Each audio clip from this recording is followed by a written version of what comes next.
یونس علیہ السلام جب مچھلی کے پیٹ سے نکلے، مچھلی نے کنارے پہ آ کے قے کیا اور حضرت کا جسم بالکل زخمی ہو گیا تھا سارا، تو کہتے ہیں فوری طور پر انبتنا علیہم شجرۃ من یقطین، کدو کی بیلی اگ گئی وہاں۔ اب کدو کے پتوں میں یہ تاثیر ہے کہ وہ شعاعیں جذب کرتے ہیں، حضرت تک جانے نہیں دے رہا ہے۔ اور مفسرین نے لکھا ہے کہ ایک ہرنی، اس کا بچہ مر گیا تھا، وہ ادھر ادھر دوڑتی تھی، بہت دیوانی تھی، اچانک آ کر کے اس کو یہ شک ہوا کہ شاید یہی میرا بچہ ہے، اب بس اپنی چھاتیاں اس کے منہ میں دینا شروع کر دیا۔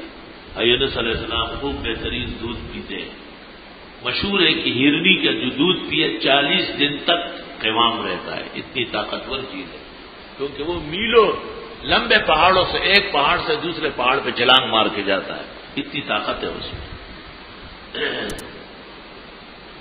الحمدللہ رب العالمین۔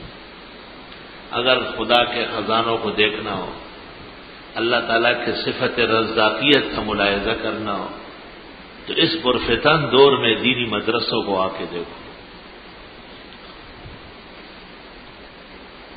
اور کہتے تھے جی فلاں بزرگ کی درگاہ میں لنگر چلتا ہے، وہ لنگر کیسا ہوتا تھا وہ بیان کرنے کا نہیں۔ فلاں جگہ 500 آدمی کھانا کھاتے ہیں، فلاں جگہ اتنے لوگ کھاتے ہیں، وہ تو مر کر کے اس کے بعد ہے، یہاں آ کر کے زندہ علماء کے لنگر دیکھو، ہر مدرسے کا باورچی خانہ کیسے ہرا بھرا ہوتا ہے، ہزاروں مہمان اس میں ہر وقت کھانا کھاتے ہیں اور اللہ پورا فرماتے ہیں۔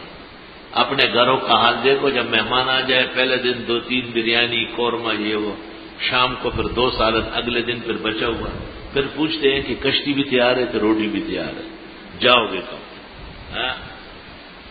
کہہ رہے کشتی بھی تیار ہے روٹی بھی تیار ہے۔ جب مہمان جب سن لے گا کہ مجھے دریا پار جانا ہے تو نے روٹی کیا کر دے گا، چلو میں چلتا ہوں۔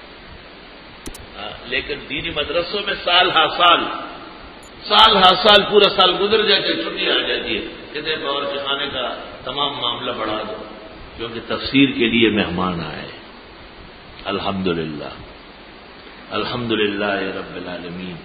خوبیاں اور بزرگی ثابت ہے اللہ کے لیے جو پالنے والے ہیں کائنات کے۔